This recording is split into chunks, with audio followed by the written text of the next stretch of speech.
Judge Arthur Hayes was a feared figure in the Chicago courtroom. His rigid posture, stern countenance, and the unwavering confidence with which he conducted each trial earned him the respect of his colleagues and the obedience of his lawyers. To many he was synonymous with justice, but to others his principles were a mask for a distorted and ruthless view of what was right. For months, Hayes had been watching with growing discomfort the behavior of some young people, especially those from racial minorities.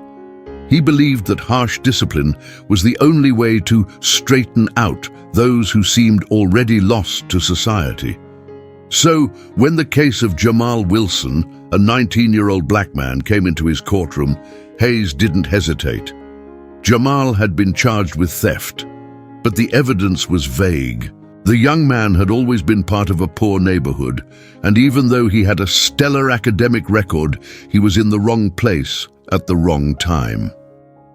During the trial, his lawyers tried to argue that Jamal was being wrongly accused, that there were extenuating circumstances, but Hayes didn't seem willing to listen. His mind was made up. What the lawyers said sounded like excuses to Hayes, who didn't care about the defendant's background. The decision was made. Jamal would be convicted. Sentenced to 10 years imprisonment, the judge announced, his relentless voice cutting through the air. The courtroom was silent for a moment, but Jamal felt the weight of the sentence as if a block of concrete had been dropped on his shoulders. His eyes widened, indignation mixed with helplessness. He knew the system was stacked against him, but he had no idea that the judge himself would deliver such a swift and uncompromising judgment. "That's not fair," Jamal muttered, but his voice was drowned out by the sound of Hayes's hammer. "This court is in favor of order. What you did is unacceptable," the judge replied with cold calm. His eyes, which were normally distant, were now fixed on Jamal, as if he were an example to be set. But Jamal was not just an example. He was a young man with dreams, with a life ahead of him, and Hayes's sentence had crushed him in ways he could not yet fully comprehend. The defense attorney looked at Hayes, trying to make one last plea, but the judge simply shook his head, giving up any sympathy. To him, justice was not about nuances, but about rules and punishments. It didn't matter that Jamal had never been involved in anything violent or criminal before. To Hayes, he was just another young man who had to learn the hard way to follow the law. As Jamal was led from the courtroom, his mind was swirling with emotions. He could barely comprehend what had happened. This sentence was not just an error of judgment, it felt like a punishment, a social death sentence. But he had no choice. He had to fight to survive the system that had condemned him, and deep down, he knew his battle was just beginning. The medium security prison where Jamal was held after his trial was an unforgiving place. The cold concrete walls and the constant sound of doors slamming shut reflected the harshness of the world he now found himself in. The feeling of claustrophobia was physical, almost palpable, as if the very air had been drained from his freedom. The 19-year-old, who once had dreams and a future ahead of him, now faced the nightmare of a system that seemed designed to crush people like him. That first night, Jamal huddled in the corner of his cell, his heart pounding and his mind filled with unanswered questions.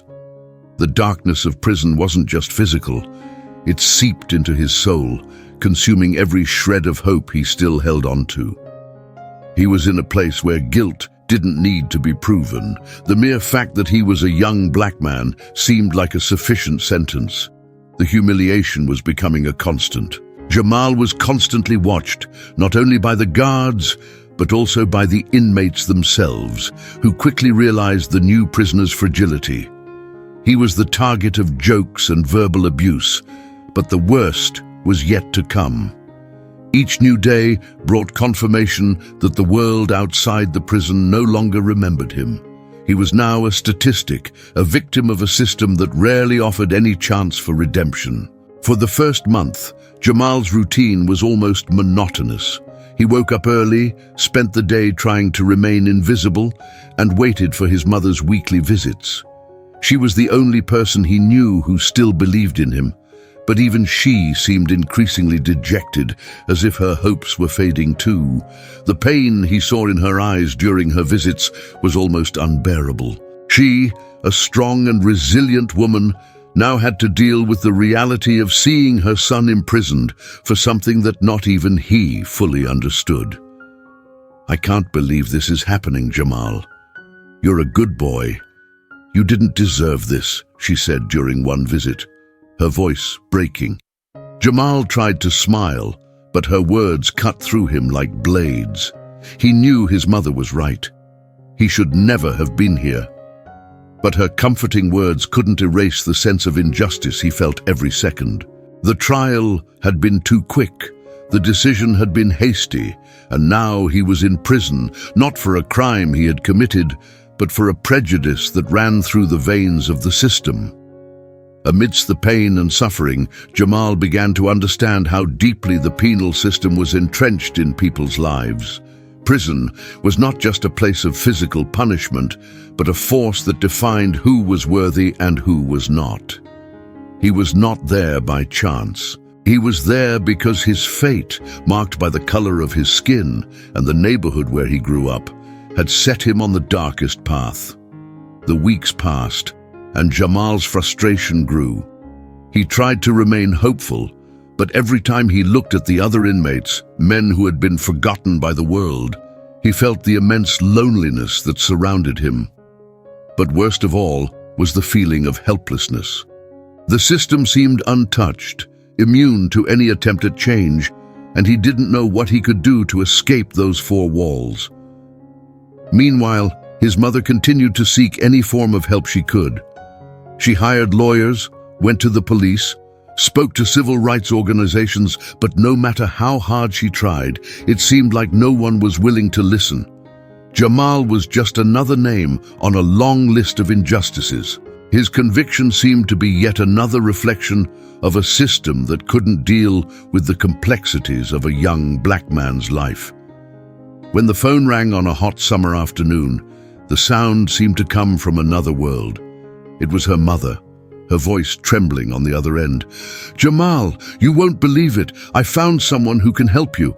I know there's a chance," she said, the hope almost unrecognizable in her words. Jamal, though skeptical, felt a small spark of optimism. Maybe, just maybe, there was a way out. But he knew that this chance would not come easily. Where he was, no one had mercy. Meeting the lawyer his mother had found was indeed a surprise. He was a man named Michael Reynolds, who was known for his work on racial injustice cases. He had a solid track record of winning cases for people like Jamal. But what really struck the young inmate was the conviction with which Reynolds spoke about his mission. For Michael, Jamal's case was not just another legal battle. It was a personal fight against a system that failed to recognize the humanity of individuals like him. When Jamal and his mother met with Reynolds in a cramped room at the law center, the attorney immediately said, "I will do everything I can, Jamal, but you need to understand something. The road will be hard. The system will pressure you in every way. Not just the accusations, but the forces behind them. It won't be easy, but I believe that you didn't do what they say you did, and if you let me help, we can turn this around." Reynolds' words brought a sense of relief to Jamal, but also a deep fear. He knew it wouldn't be easy. He had already experienced the cruelest side of injustice, and now he would have to fight against a system that seemed unyielding.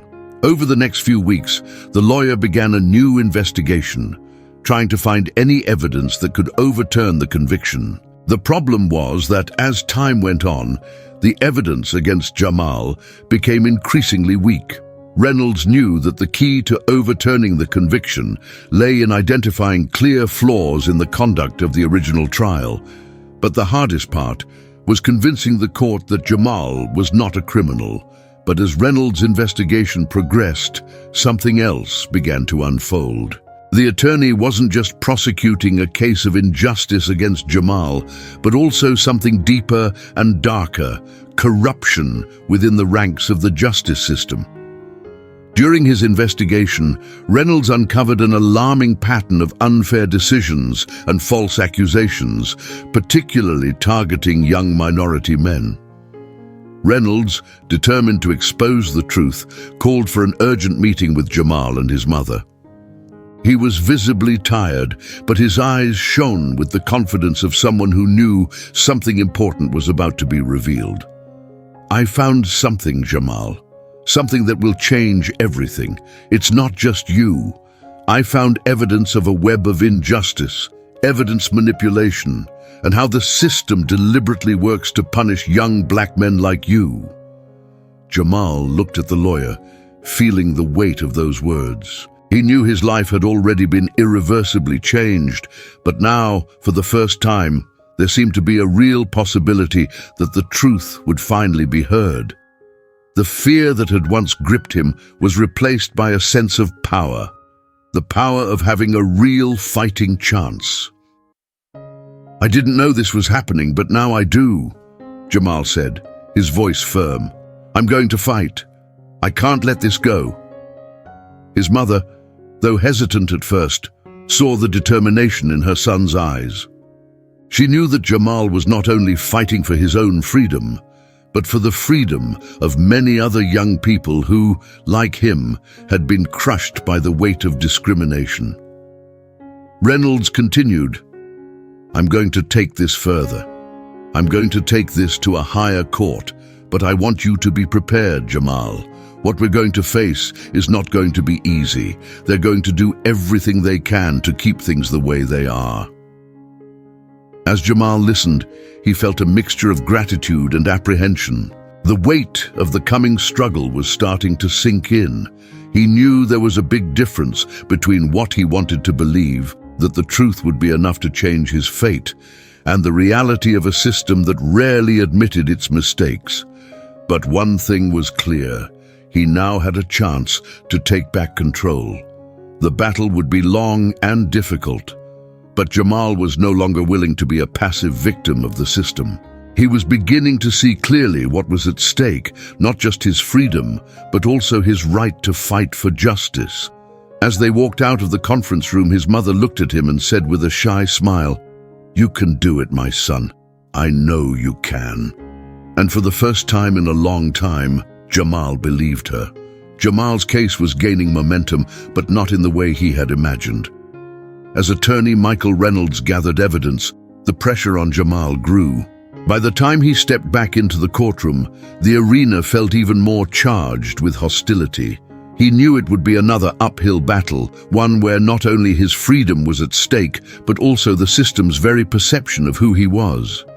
The judge, an elderly man with a rigid posture, watched the case with a skeptical eye. But for Reynolds, the biggest challenge was not the judge.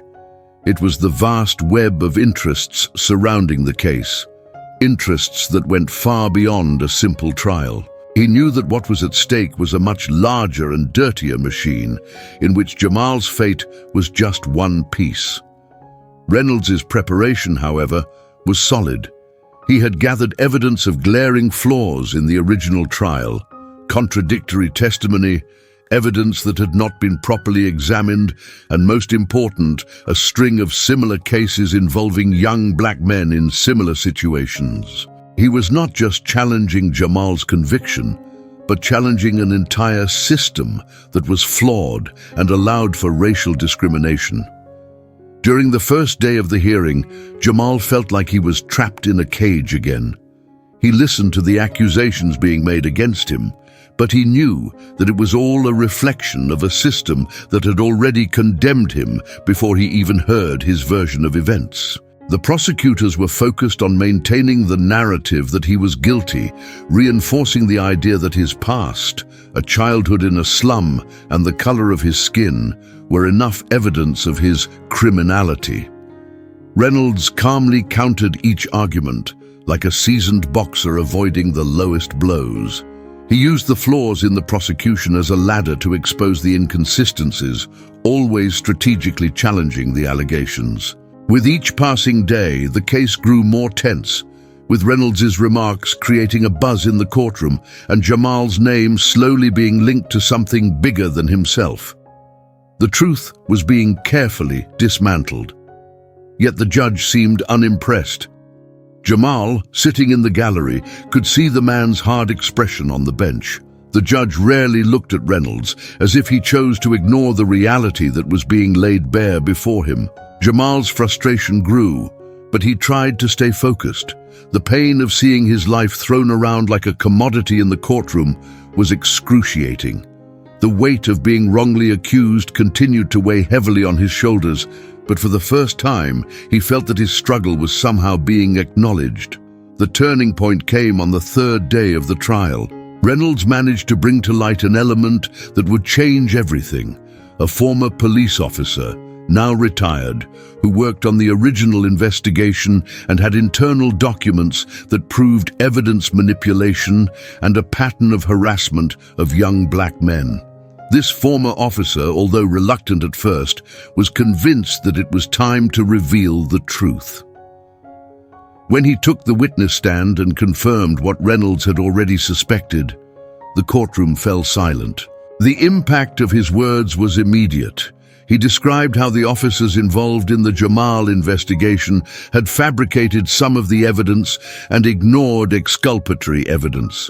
The former officer also spoke of how authorities acted under pressure to get results quickly, with little interest in the truth. The judge looked momentarily disconcerted, as if the truth was finally dawning on him.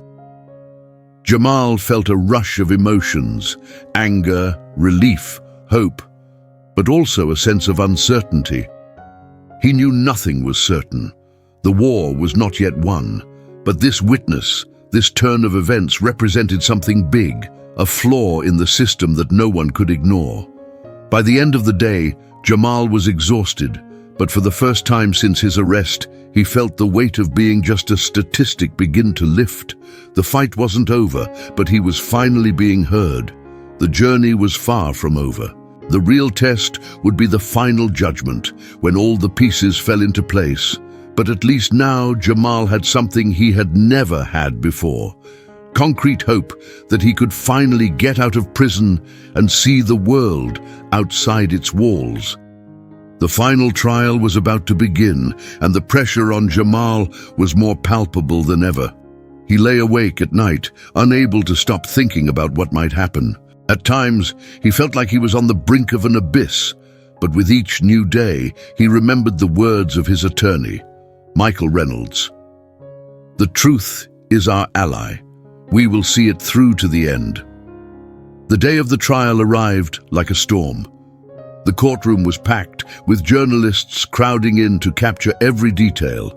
Jamal's case had gained notoriety, not only because of the gravity of the charges, but also because of the fight against the racist system he represented. The courtroom doors were open to an attentive audience, who seemed eager to see how this legal drama would unfold. The judge, still with a firm posture, began the session. He looked at the lawyers, and his gaze fixed for a moment on Jamal. The young man felt the coldness of that gaze, but also a trace of hesitation. Something inside him told him that, at least, the system was beginning to waver in the face of the truth that was being exposed. Reynolds wasted no time. He began the final trial with a powerful speech that echoed throughout the courtroom. He once again exposed the egregious flaws in the prosecution of Jamal, detailing the manipulation of evidence and the lies that had been told to keep the young man locked up. Reynolds wasn't just defending Jamal, he was attacking a system that had been fueled by discrimination for decades. This case is not about one mistake. It is about a pattern of systematic failures that ruin lives, especially black lives. Jamal is not a criminal. He is a victim of prejudice, bigotry, and the pursuit of justice that was never fair to him. "It is time to right this wrong," Reynolds said firmly, his words reverberating off the courtroom walls. The prosecutor's reaction was immediate. He tried to discredit the former police officer's testimony, arguing that he was being influenced by personal interests, but the impact of the witness's statement was undeniable. Jamal watched intently as his lawyer's words intertwined with the accusations, each undermining the foundations of the original charge. When it was his turn to testify, Jamal slowly stood up. His body was tired, but his mind was more alert than ever. He took a deep breath and in a calm, controlled voice began to tell his side of the story. He spoke about the day he was arrested, about the fear he felt at being accused of a crime he did not commit, and about the pain of seeing justice distorted in such a way. "I am a product of a system that doesn't see me as a person, just as a statistic. I was condemned before I was even heard," Jamal said, the pain evident in every word, but also a strength that was reflected in his stance. He was no longer speaking as a victim. He was speaking as someone who had stood up and was ready to fight for the truth. The jurors watched him closely. Jamal felt that for the first time, his words were not being ignored. They were listening, and he knew that no matter how slow the system was, he had something that no court could overturn: his truth. The judge finally asked everyone to leave to deliberate. Jamal returned to his chair, feeling the weight of the moment. He knew the verdict was near, but the fear had not yet left him. However, something in his heart told him that this battle was coming to an end. Hours later, the courtroom filled up again. The judge stood and announced that the verdict was ready. Jamal, his mother, and Reynolds exchanged silent, apprehensive glances. The tension in the room was palpable. "Jamal Carter," the judge began, his voice grave, "after deliberation, this court has concluded that the charges against the defendant are not supported by reliable evidence. The evidence is inconsistent, and the fact-finding process failed to ensure a fair trial. The verdict is not guilty." The impact of the words sounded like an explosion inside Jamal. He closed his eyes for a moment, trying to process what he had just heard. Not guilty. He couldn't believe it. The courtroom was silent, but his mind was in a whirlwind of emotions. He had won. He had his life back. His mother, her eyes filled with tears, hugged him, and Jamal felt, for the first time in a long time, that he could breathe. He had fought and won, not just for himself, but for all those who, like him, had been crushed by the weight of an unjust system. Justice, however long it took, had finally arrived.